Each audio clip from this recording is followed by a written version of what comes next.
As far back as I can remember, I always wanted to be a tennis player. To me, being a tennis player was better than being President of the United States. It was a glorious time.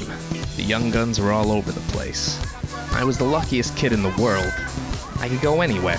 I could do anything. I knew everybody, and everybody knew me. Every day I was learning to win. Some ranking points here, some prize money there. I was living in a fantasy. But every once in a while I had to take a beating. But I didn't care. The way I saw it, everybody takes a beating sometimes. This was when I met the world. It was when I first met Novak Djokovic. He couldn't have been more than 27, 28 at the time, but already he was a legend. He'd walk on court, and everybody just went wild. Finally, one day the kids from the neighborhood carried our trophies all the way home. You know why? It was out of respect. Yeah, we were legends. Yeah, we still are legends.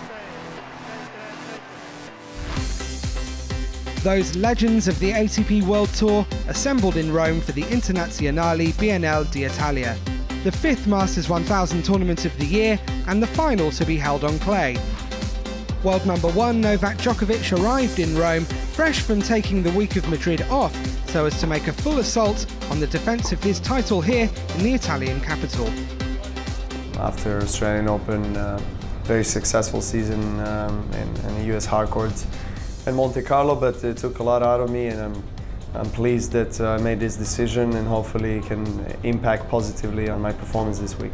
I do really enjoy my time in Italy, here in Rome. I get to rely on a big support, and I appreciate that very much, and that gives me even more strength and power to really execute the game plan and play well. But before the Serbian sensation and the rest of the top 8 seeds began their campaigns, the remainder of the impressive field here in Rome took to court for round 1. Starting with 10th seed Grigor Dimitrov, who faced a tricky opening tie against former ATP World Tour Masters 1000 finalist Gilles Janowicz. But the Bulgarian turned up to this one, meaning business. Oh, lovely.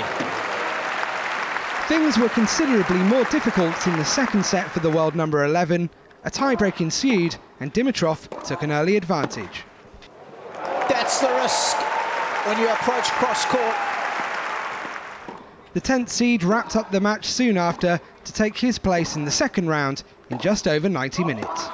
Another good win for Dimitrov on the clay.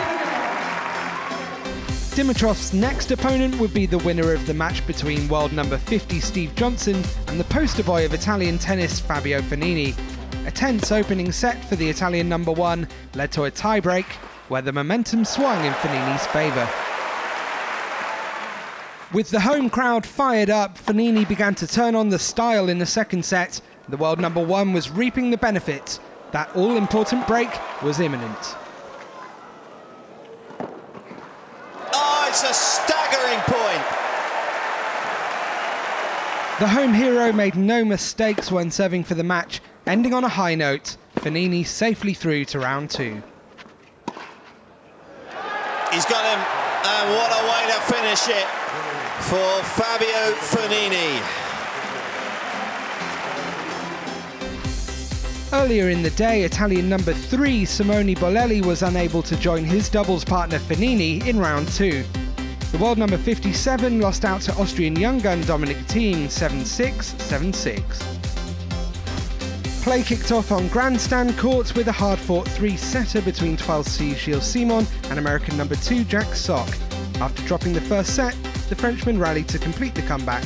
4-6, 7-6, 6-3. Better news for the top US name John Isner.